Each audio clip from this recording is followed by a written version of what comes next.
Hello and welcome to BQ Prime. A very good morning to all the viewers. I am Hiral Tatia. One stock that is in focus is Aarti Industries on the back of the Q1 numbers that have been reported.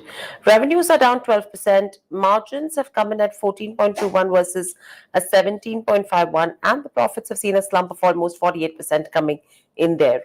To discuss more as to how the quarter has been and what's in store, we have Mr. Rajendra Gogri, CMD at Aarti Industries, joining in. Welcome to the show, Mr. Gogri, and always a pleasure to speak to you. Yep, thank you.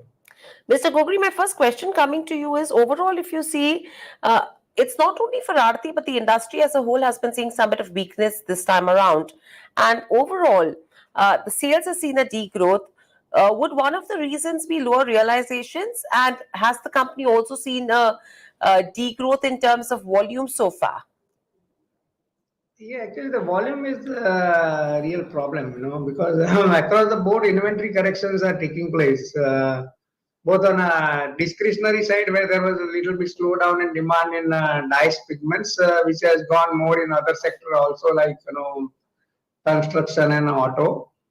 And agrochemical also, surprisingly, also sector has gone in inventory correction, mainly because of these higher interest rates globally, and some accumulation of inventory earlier years when there was a ocean freight problems and availability of containers. So there was a accumulation of material, which has resulted into this slowdown in demand and affecting the volumes.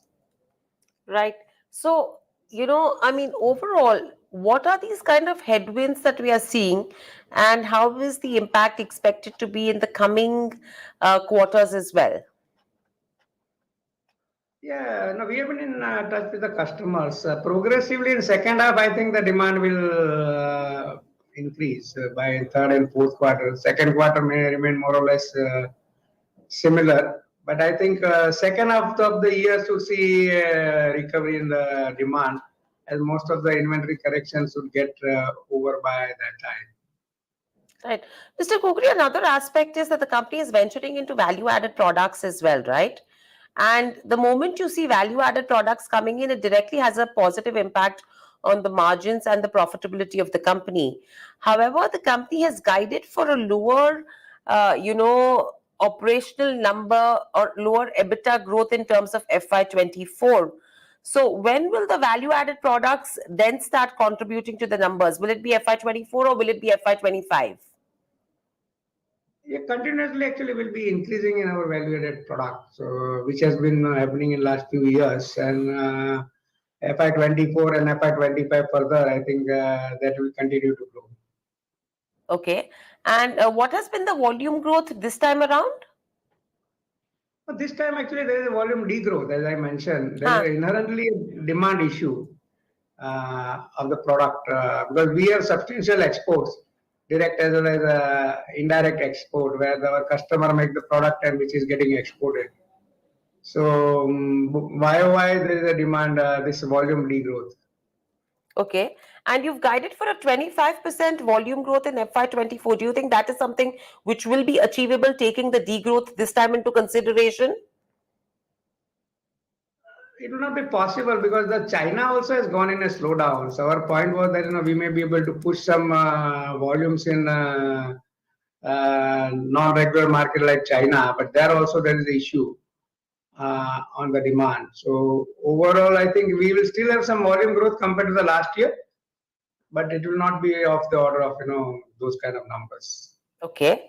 Apart from that, the company is going capex of around 2,500 to 3,000 odd crores in terms of the chemical space. So how are you going to fund this?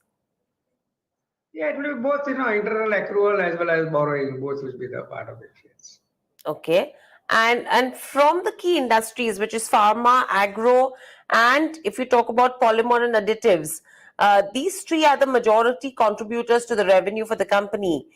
Where do you see growth coming from, and where are you seeing weakness? No, other than pharma, I think everywhere there are demand issues currently for most of the products.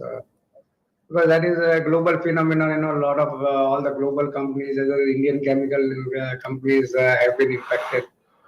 But what we see there is more of a transitory phenomenon inherent the demand of chemical from India is structurally intact. So maybe by second half and FY25, by FY25, I think most of the demand should recover. Should not be an issue.